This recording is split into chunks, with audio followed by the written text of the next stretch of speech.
看看这雪，冒烟了，我去！啊，欣赏一下，这叫东北大烟炮，我操！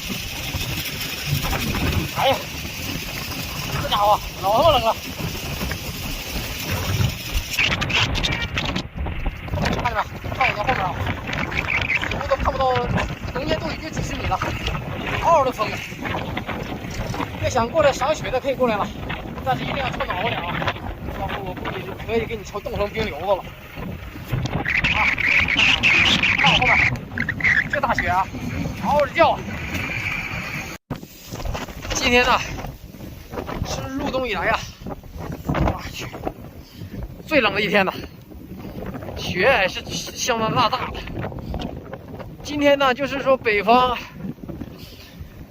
传说中的烟炮，今天呢就是这样的，大烟炮，看一下，今天呢就是大烟炮，老冷了。今天我估计可能要20多度，现在啊还没到劲儿呢，还没到最冷的时候。最冷的时候，今年过几天有可能要30多度，老冷了今天。